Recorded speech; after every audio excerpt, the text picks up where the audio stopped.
Hoy vamos a analizar un caso aterrador que te dejará impactado. Así que mira este video hasta el final. Un excursionista solitario, aventurándose profundamente en las laderas desoladas y escarpadas de una montaña remota cerca de Delta, hizo un descubrimiento escalofriante. Ocultos entre rocas dentadas y matorrales retorcidos de arbustos nudosos, yacían restos humanos esqueléticos parcialmente expuestos, cuya inquietante quietud solo era interrumpida por el leve susurro del viento entre los árboles. La escena transmitía una inquebrantable sensación de presentimiento, intensificada por su proximidad al lugar donde, años antes, se habían desenterrado pertenencias personales de una mujer. Las autoridades acordonaron rápidamente el área y se convocó a especialistas forenses para examinar la escena. Su evaluación inicial sugería que los restos podían pertenecer a Paige Birkfeld, pero sería necesario un análisis más detallado para confirmar la identidad y descubrir pistas sobre las circunstancias de su desaparición.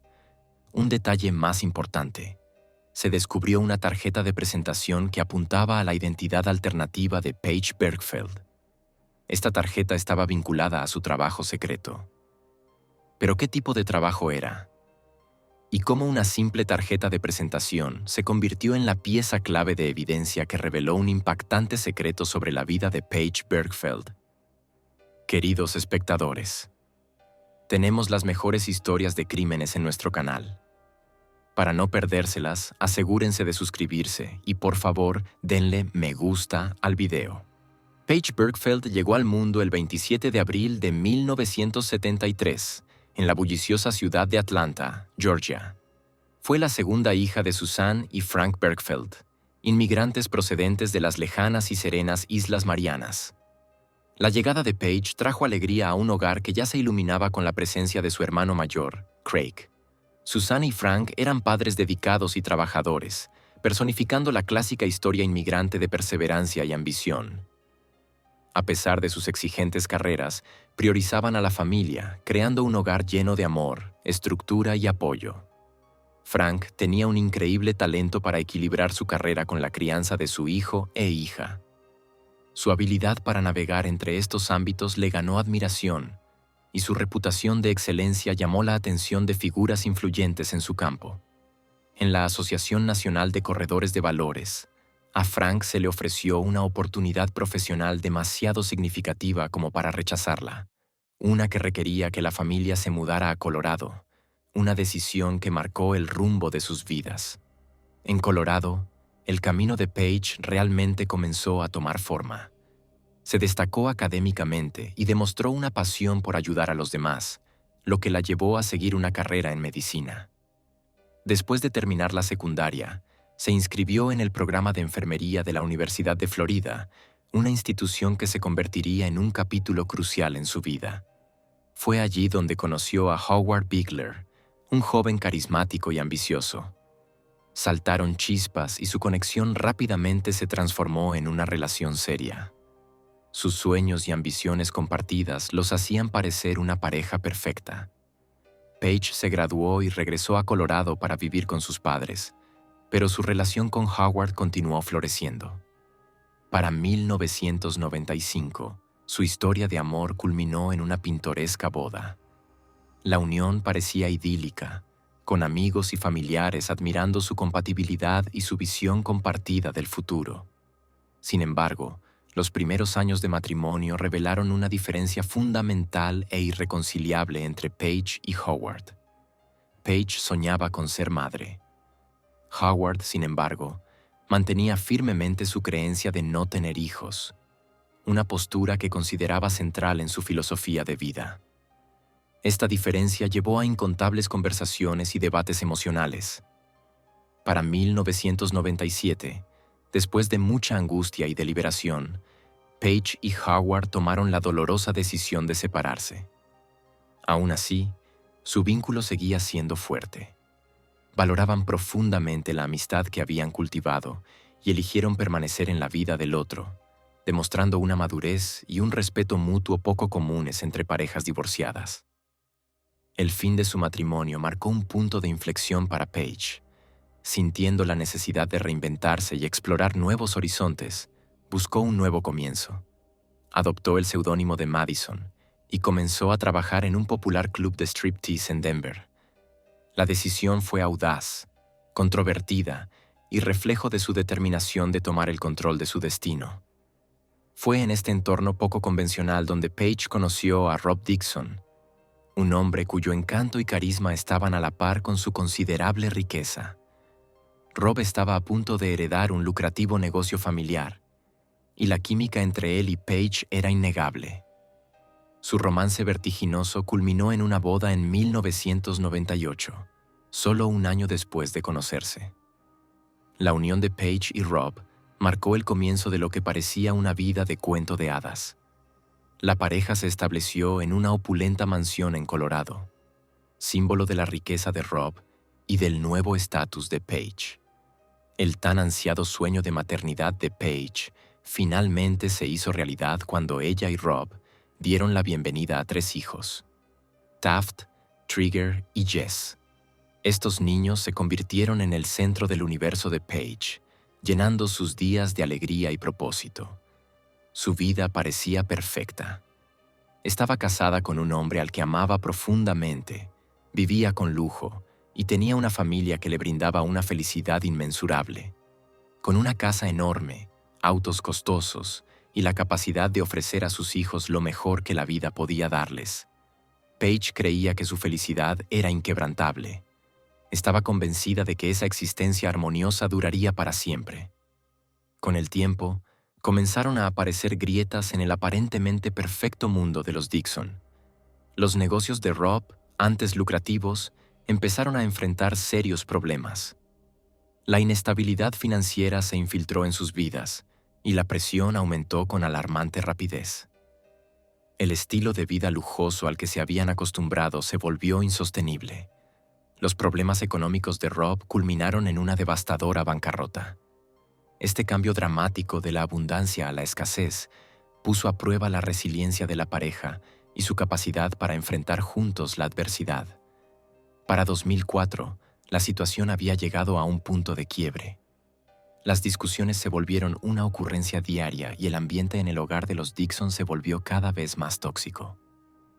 Durante una confrontación particularmente acalorada, Paige, sintiéndose atrapada y aterrorizada, llamó a los servicios de emergencia.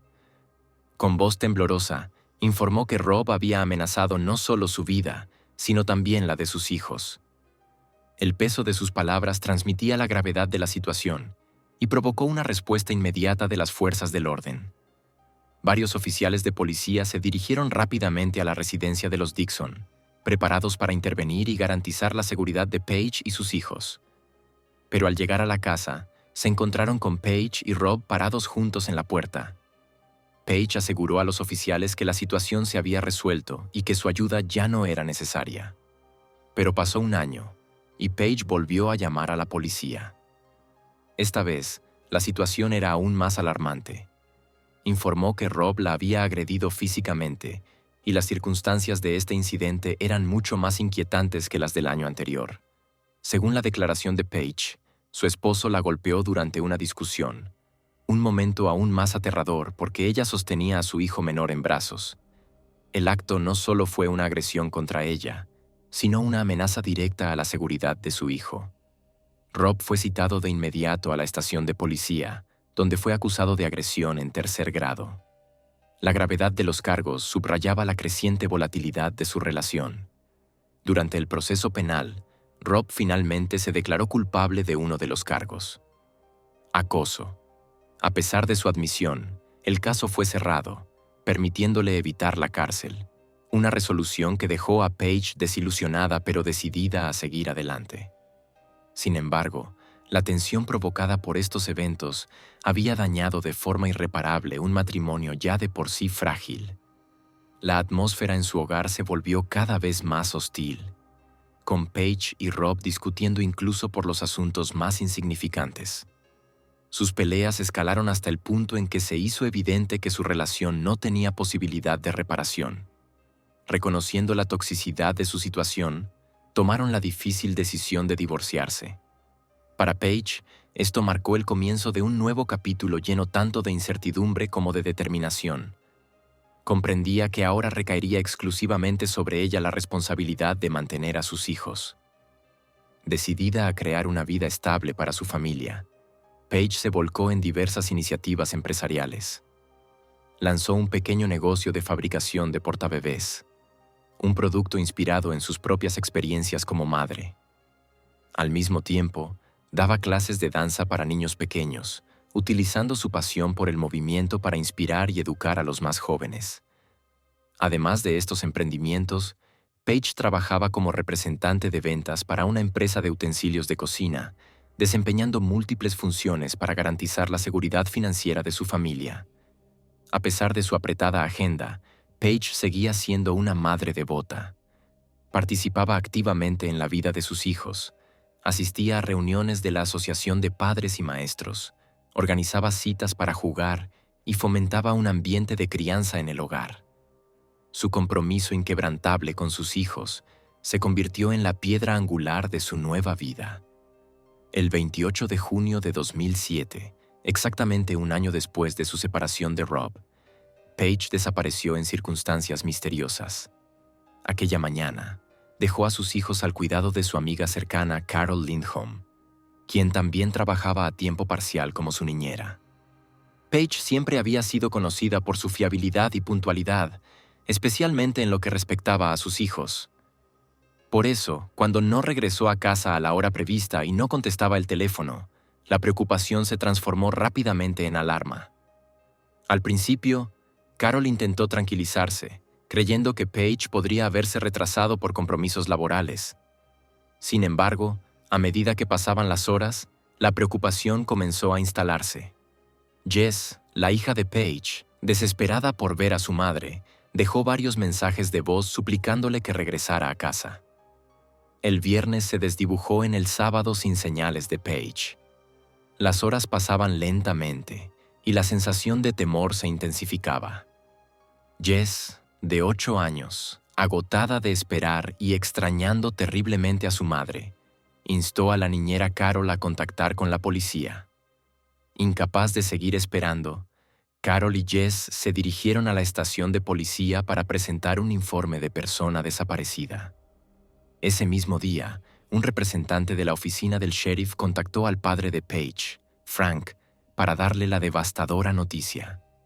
Presa de un creciente pánico, Frank intentó llamar a Paige de inmediato, pero ninguna llamada fue respondida. Desesperado por apoyo y acción, se comunicó con su hijo mayor para contarle los acontecimientos sombríos. A medida que la gravedad de la desaparición de Paige se hacía evidente, se lanzó una operación de búsqueda a gran escala. La comunidad, amigos, vecinos e incluso desconocidos, se unió a las fuerzas del orden. Voluntarios rastrearon terrenos baldíos y áreas desérticas cercanas, unidos por su determinación de encontrar a Paige. La búsqueda fue una empresa inmensa y pronto llevó a un hallazgo perturbador. El primer domingo de julio de 2007, los investigadores encontraron el Ford Focus rojo de Paige. El coche fue hallado abandonado y calcinado en una zona desconocida, sin conexión aparente con Paige. Las circunstancias del incendio eran profundamente sospechosas. No había evidencia de una causa natural ni de una ignición externa, y el área circundante no presentaba signos de fuego. Esto sugería con fuerza que el incendio había sido provocado deliberadamente, probablemente para destruir pruebas cruciales. El fiscal del distrito calificó rápidamente el incidente como un acto de incendio provocado, y lo que al principio se trataba como un caso de persona desaparecida, se convirtió en una investigación por sospecha de secuestro y posiblemente de asesinato.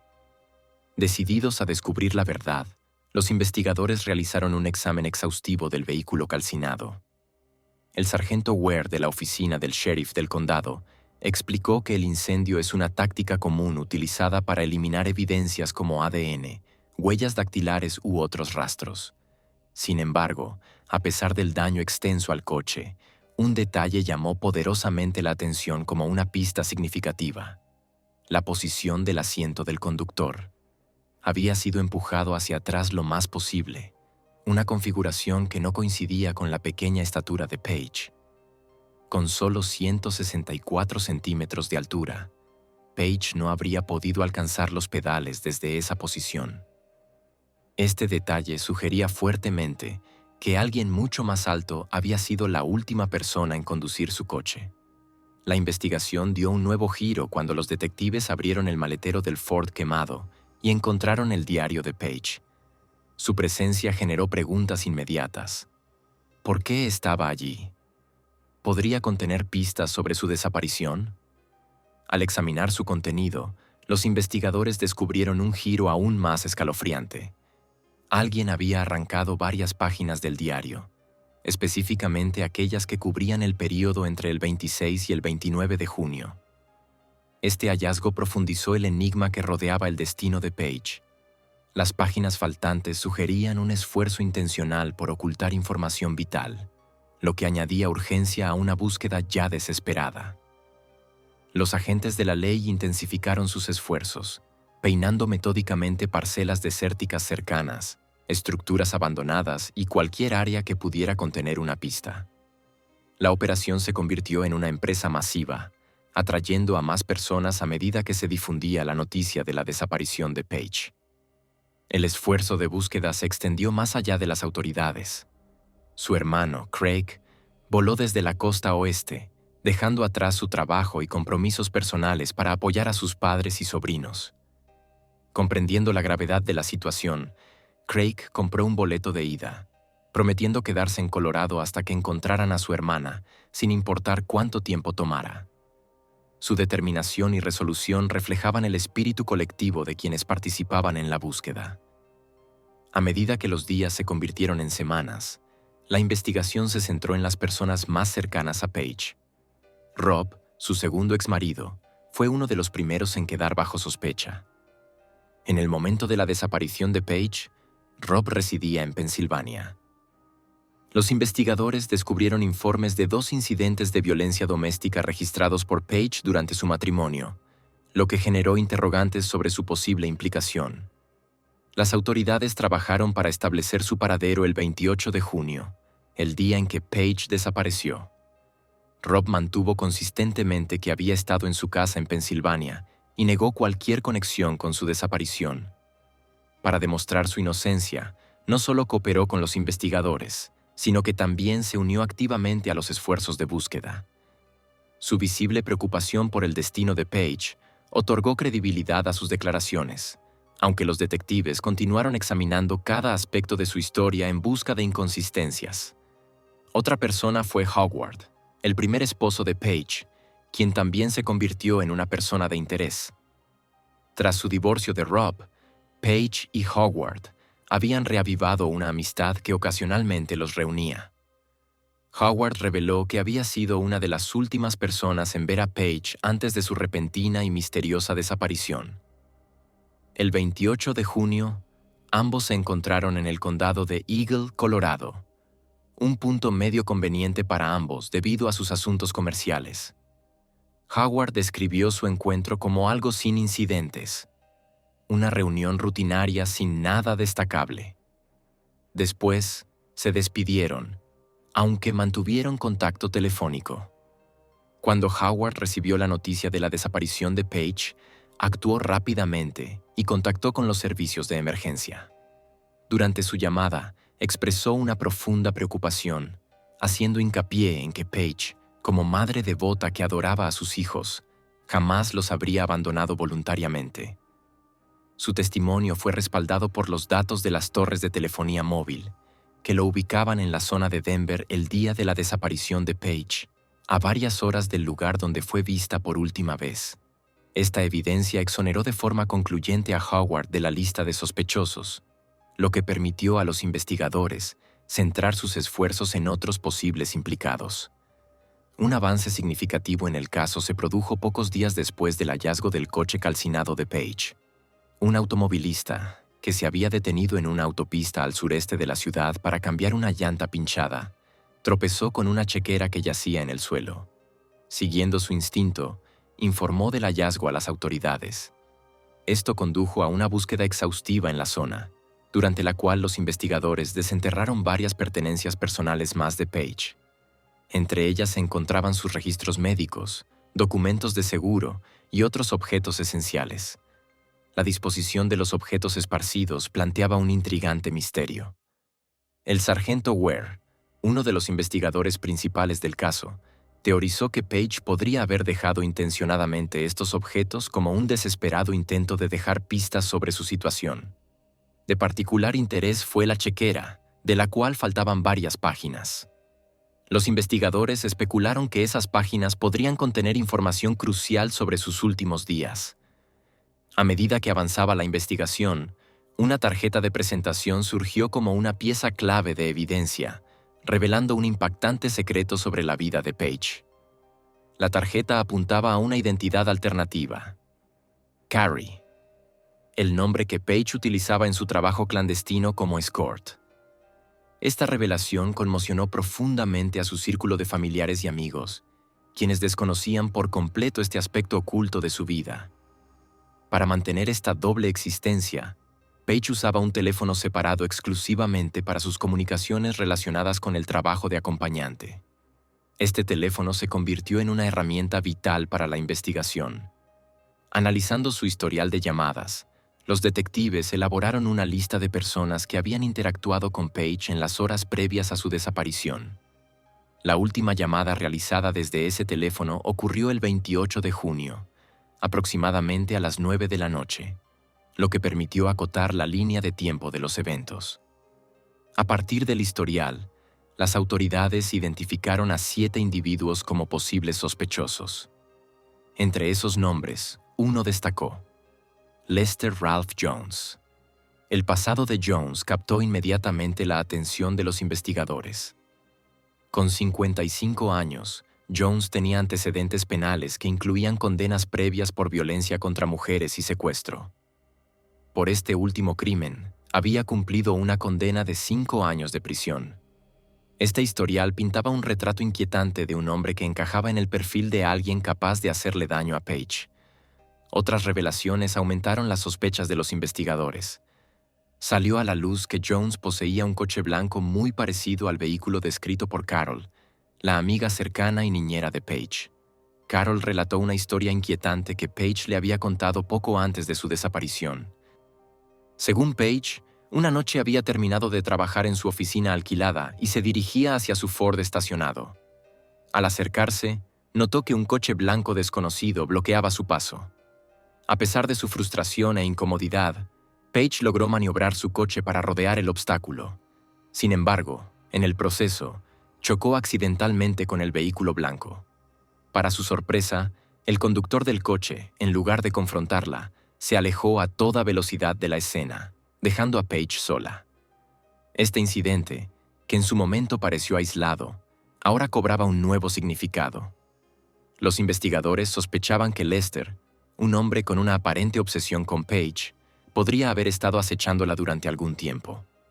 Decididos a descubrir la naturaleza de su conexión, la policía examinó los registros telefónicos de Page. Lo que encontraron aumentó sus inquietudes.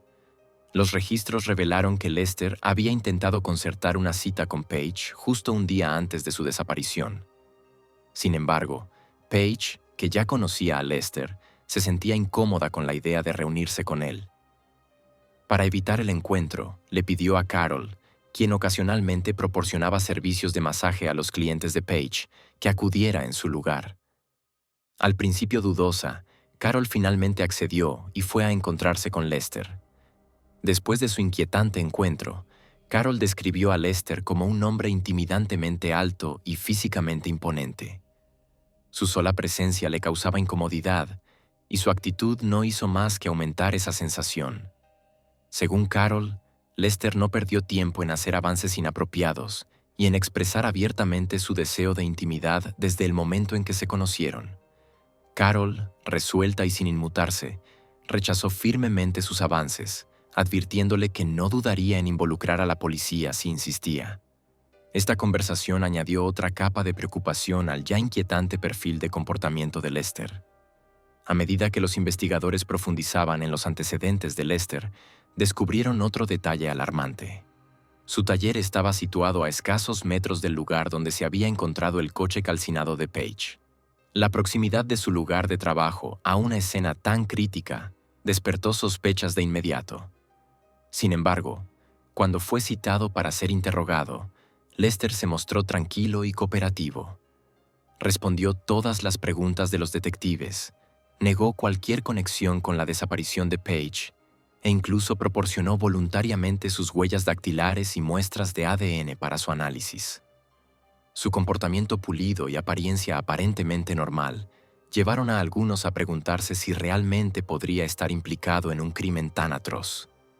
Sin embargo, hubo un detalle crucial que los investigadores no podían pasar por alto. La altura imponente de Lester, 1,98 metros, coincidía perfectamente con la posición del asiento del conductor en el Ford de Paige. Esta observación sugería que alguien de la estatura de Lester probablemente fue la última persona en conducir el vehículo. Armados con esta información, los detectives obtuvieron una orden para registrar la residencia de Lester. Lo que encontraron en su casa aumentó aún más sus sospechas. El registro reveló una inquietante colección de objetos, entre ellos un teléfono desechable, varias pelucas masculinas, una botella de Viagra, un trozo de papel con las palabras «masaje» y el número del servicio de escort de Paige escritos, además de una variedad de ropa interior femenina y sostenes de diferentes tallas. De todos los objetos hallados, el teléfono desechable fue el que atrajo mayor escrutinio. Los investigadores lo vincularon con una serie de llamadas realizadas a Paige el día de su desaparición, todas provenientes de un número no registrado. Al ser confrontado, Lester negó rotundamente ser el propietario de un teléfono desechable. Sin embargo, entre sus pertenencias se encontró el empaque de uno. Al rastrear su compra, los detectives descubrieron que había sido adquirido en un supermercado de North Avenue. Las imágenes de vigilancia del establecimiento proporcionaron la confirmación que necesitaban. Lester aparecía claramente comprando el teléfono. Incluso al ser mostrado el video, Lester negó obstinadamente que el hombre en la grabación fuera él, una afirmación que los investigadores encontraron tanto desconcertante como reveladora. La investigación dio un giro aún más dramático cuando se incorporó una unidad canina policial. El agudo sentido del olfato del perro confirmó que el cuerpo de Paige había estado en algún momento dentro del coche quemado. Escalofriantemente, el perro también detectó el olor de Lester dentro del vehículo, estableciendo un vínculo directo entre él y la escena del crimen. A pesar de estas pruebas incriminatorias, la evidencia contra Lester seguía siendo en gran parte circunstancial. Los investigadores sabían que necesitaban una prueba irrefutable para vincularlo definitivamente con la desaparición de Paige. La ausencia de un cuerpo y las complejidades del estilo de vida oculto de Paige planteaban importantes desafíos. El sargento Ware explicó que, a pesar de las fuertes sospechas en torno a Lester, la fiscalía finalmente decidió no presentar cargos. Sin los restos de Paige y sin evidencia concluyente, construir un caso lo suficientemente sólido como para sostenerse en los tribunales se consideró imposible. La investigación se estancó, dejando a la familia y amigos de Paige en un limbo. Durante 5 años agonizantes, vivieron con preguntas sin respuesta, aferrándose a una esperanza que se desvanecía y luchando con su dolor. En 2012, un descubrimiento rompió el silencio que envolvía el caso de Paige. Un excursionista, explorando una ladera remota cerca de Delta, tropezó con restos humanos parcialmente ocultos entre rocas y matorrales densos. La ubicación estaba inquietantemente cerca del área donde se habían descubierto las pertenencias personales de Paige años antes. Se llamó a expertos forenses a la escena, y su evaluación inicial sugirió que los restos probablemente pertenecían a Paige. El análisis de ADN y un examen dental pronto confirmaron sus sospechas. Los restos eran, de hecho, los de la madre desaparecida. La evidencia en el lugar pintaba una imagen desgarradora de los últimos momentos de Paige. Los investigadores plantearon la hipótesis de que ella había sido llevada a la colina desolada, con la boca cubierta con cinta adhesiva para silenciar sus gritos de ayuda. Aunque la condición de los restos hacía imposible determinar una causa exacta de muerte, los expertos concluyeron que Paige había sido brutalmente golpeada. Varios huesos, incluidos los faciales, estaban fracturados, lo que indicaba una agresión salvaje como la causa probable de su muerte. Además, Parecía que su cuerpo había sido enterrado inicialmente, solo para resurgir con el tiempo debido a la erosión del suelo y los efectos naturales del clima. El funeral de Page se celebró el 28 de abril de 2012, proporcionando a sus seres queridos un atisbo de cierre tras años de angustia. Sin embargo, la búsqueda de justicia estaba lejos de haber terminado.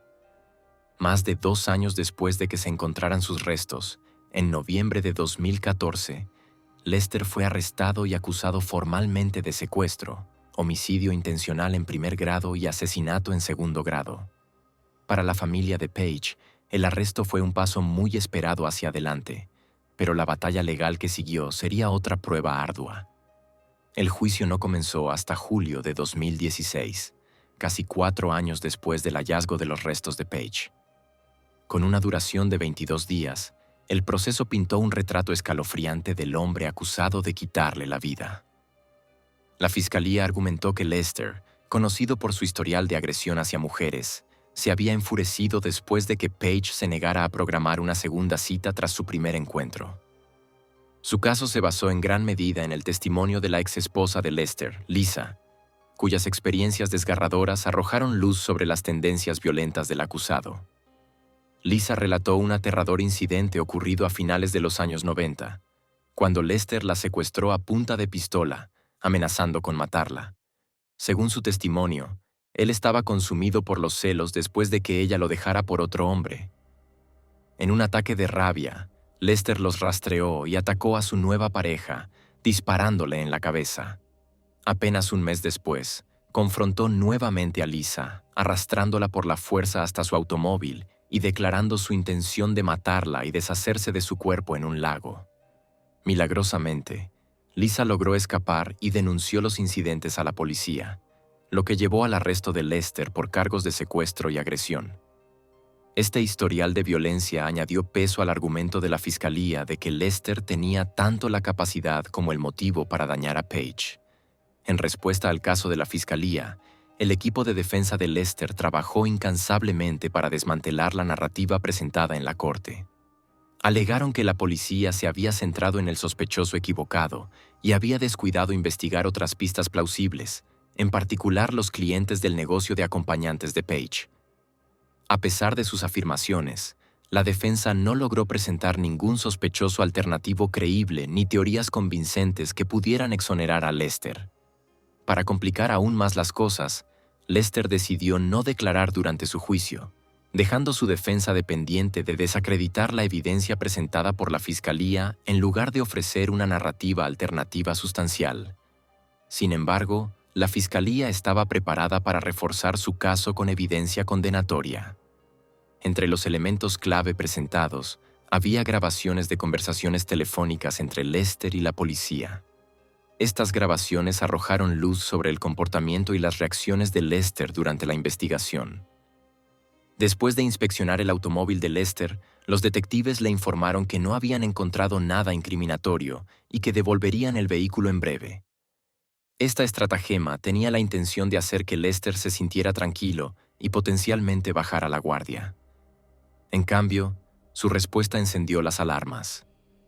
En lugar de expresar alivio, Lester mostró un nivel inusual de preocupación, cuestionando repetidamente si realmente le devolverían el coche. Esta inquietud nerviosa solo sirvió para aumentar las sospechas sobre su implicación. El testimonio adicional de la esposa actual de Lester complicó aún más su defensa. Ella admitió sentirse profundamente perturbada por las revelaciones sobre las asociaciones de su esposo con prostitutas, una traición que tensó su matrimonio. A pesar de sus sentimientos personales, testificó que sus valores cristianos le impedían abandonarlo. Sin embargo, su testimonio resultó ser un arma de doble filo. Reconoció a su esposo en imágenes de vigilancia de una tienda donde se lo veía comprando un teléfono desechable. El mismo teléfono vinculado a llamadas hechas a Page poco antes de su desaparición. Esta admisión contradijo directamente las afirmaciones anteriores de Lester, en las que había negado poseer dicho teléfono, minando su credibilidad y debilitando los argumentos de la defensa. El 9 de septiembre de 2016, tras semanas de testimonios y evidencia, el jurado se encontró en un punto muerto. Incapaz de llegar a un veredicto unánime, el tribunal se vio obligado a declarar el juicio nulo.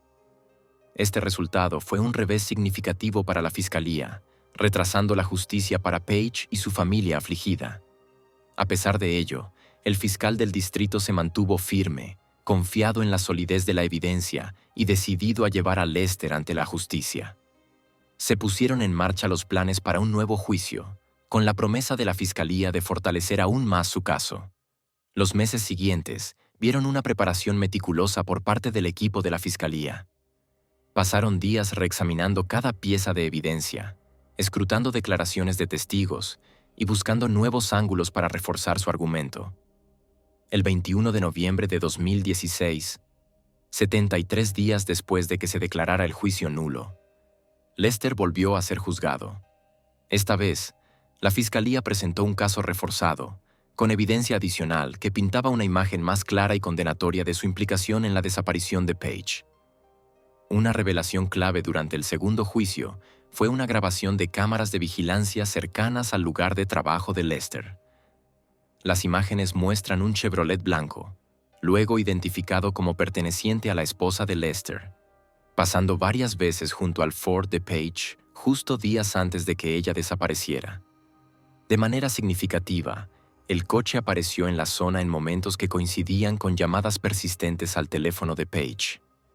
Los investigadores confirmaron que la esposa de Lester estaba fuera de la ciudad durante ese periodo, lo que hacía muy probable que Lester estuviera usando su vehículo para acechar a Page. Esta revelación añadió una capa escalofriante al caso de la fiscalía, sugiriendo premeditación y un patrón de comportamiento que no podía ser fácilmente descartado. Como en el primer juicio, la defensa mantuvo que no existía evidencia directa que vinculara a Lester con el crimen. Continuaron argumentando que el caso se basaba en pruebas circunstanciales y conjeturas, señalando a posibles sospechosos alternativos. Una de esas teorías alternativas se centró en un hombre que había muerto en 2011 y que inicialmente había sido considerado sospechoso en el asesinato de Page. La defensa destacó el historial de violencia de este individuo y sus conexiones con el negocio clandestino de Page, como evidencia de que podría haber sido responsable. Sin embargo, esta teoría no pudo contrarrestar los detalles abrumadores revelados durante el segundo juicio. Una de las inconsistencias más condenatorias en la versión de Lester surgió durante el testimonio relacionado con su coartada la noche de la desaparición de Page. Según las declaraciones, Lester había salido de su casa durante aproximadamente 1 hora esa noche. Cuando su esposa le preguntó a dónde había ido, él afirmó que necesitaba regresar a su taller para apagar una luz que había olvidado. Esta explicación generó sospechas, particularmente por el momento en que ocurrió y la proximidad de su taller al área donde se encontraron el coche y las pertenencias de Page. Durante el proceso, los jueces del segundo juicio aclararon un punto legal importante. El secuestro y el asesinato intencional bajo circunstancias agravantes debían ser tratados como un solo delito unificado. Esta determinación subrayó la naturaleza premeditada de los actos cometidos contra Page. Sin embargo, esta aclaración no alteró el curso del juicio ni el resultado final. A pesar de los años de incertidumbre y las agotadoras batallas legales, los seres queridos de Page lograron la justicia que habían buscado durante tanto tiempo. Las partes presentaron sus argumentos finales el 2 de diciembre de 2016, y el 27 de diciembre, justo antes de que terminara el año, el jurado finalmente emitió un veredicto.